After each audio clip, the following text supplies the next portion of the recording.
వందే గురుపరంపరాం. ఓం శ్రీకృష్ణ పరబ్రహ్మణే నమః. శ్రీమద్భగవద్గీత చతుర్థోధ్యాయః జ్ఞానకర్మ సన్యాసయోగః. అమ్మ ఈరోజు క్లాస్లో 4వ అధ్యాయము 33వ శ్లోకాన్ని శ్రేయాన్ ద్రవ్యమయాద్యజ్ఞాత్ జ్ఞానయజ్ఞః పరం తప సర్వం కర్మాఖిలం పార్థ జ్ఞానే పరిసమాప్యతే.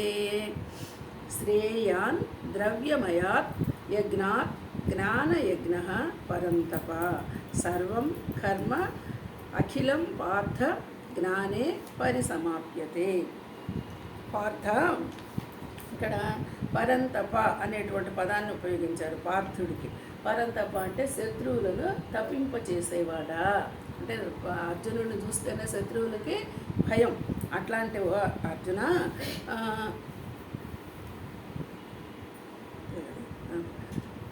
ఓ పార్థ, ద్రవ్యములతో ఆచరించబడు యజ్ఞము కంటే జ్ఞాన యజ్ఞము మిక్కిలి శ్రేష్టమైనది. అంటే ఇప్పుడు మనము డబ్బుతో చేసే యజ్ఞం కంటే జ్ఞానముతో చేసే యజ్ఞము శ్రేష్టమైనది.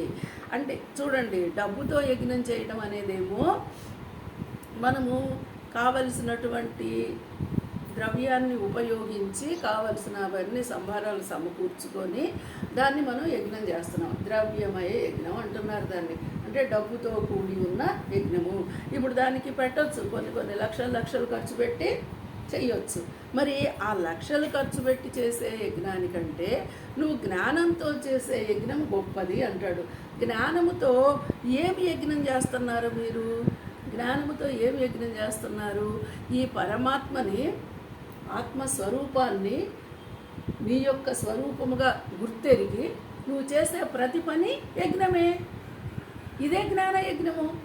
జ్ఞాన యజ్ఞానికి నువ్వే రూపాయి ఖర్చు పెట్టక్కర్లేదు. ఈ నీ స్వస్వరూపమైనటువంటి పరమాత్మని గుర్తించి దాన్ని నువ్వు జ్ఞానంగా భావన చేసి ఆ జ్ఞానంతో నువ్వు చేసే ప్రతి పని యజ్ఞమే అవుతుంది. అంటే ఇక్కడ యజ్ఞము అంటే ఏంటి? పనులు చేస్తున్నావు. ఒకరికొక నువ్వు ఏదైనా ఒకరికి ఆకలితో ఉన్న వాళ్ళకి అన్నమే పెట్టు, ఇదిగో స్వాధ్యాయనమే జరుపు, 2 మంచి మాటలే చెప్పు, నీ బాధ్యతను నువ్వు నెరవేర్చు, నీ ధర్మాన్ని నువ్వు నిర్వర్తించు. ఇదంతా యజ్ఞమే. కేవలం అక్కడ కూర్చొని చేసేది మాత్రమే ద్రవ్య యజ్ఞం అయితే, ఇదిగో నువ్వు నిత్యము చేసేటువంటి వ్యాపారం, వ్యవసాయం ఇదంతా జ్ఞానంతో. అధర్మాన్ని చేయకూడదు, అన్యాయాన్ని చేయకూడదు, ఇతరుల నమ్మిన వాడిని మోసం చేయొద్దు. వాటితో చేసే పనులన్నీ ఏమవుతాయి? జ్ఞానయజ్ఞం. ఈ జ్ఞానయజ్ఞానికి నువ్వెవరన్నా రూపాయి ఖర్చు పెట్టేది ఉందా? లేదు. గుర్తించి చేయటమే. ఇదిగో ఈ జ్ఞానయజ్ఞము శ్రేష్టమైంది అంటున్నాడు. మరి అలాగే కర్మలన్నీ జ్ఞానమునందు పరిసమాప్తమగును. అంటే ఇప్పుడు ఈ చేసే ఎందుకు జ్ఞానయజ్ఞము గొప్పదని చెప్తున్నాడు? నువ్వు చేసే పనులన్నీ కూడా జ్ఞానములోనే సమాప్తం అవుతున్నాయి. జ్ఞానము తెలిసిన వాడికి ఈ చేసే పనులన్నీ జ్ఞానాగ్నిలోనే దగ్ధమవుతున్నది అనే మాట మనము మాటి గుర్తుంచుకున్నాం. ఎలా పరిసమాప్తి అవుతున్నాయి చూడండి. చేసింది ఎవరు? చేయబడింది ఏంటి? చెందింది ఎవరికి? అర్థమైంది అనుకోండి. ఇప్పుడు చేసింది నేను అంటే నీవా? నీలో ఉన్న చైతన్యము పరమాత్మ. ఎవరి కోసం చేసావు? సర్వత్రా నిండి ఉన్న పరమాత్మ కొరకే చేసావు.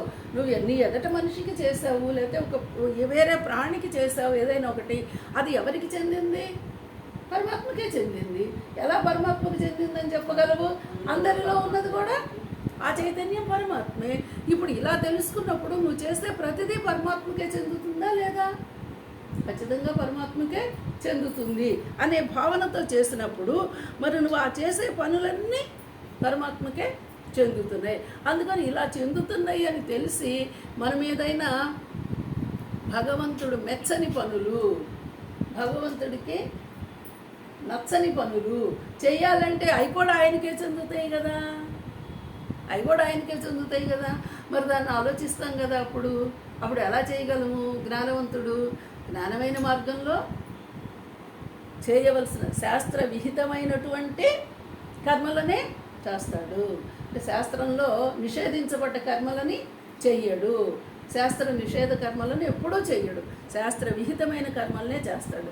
కాబట్టి అవన్నీ ఎవరికి నిషేధ కర్మలైనా సరే ఆయన కాదనలేదు, సమ్మతమైన కర్మలైనా ఆయన కాదనలా, కానీ దానికి తగ్గది మాత్రం అనుభవించడానికి మనమే రెడీగా ఉండాలి.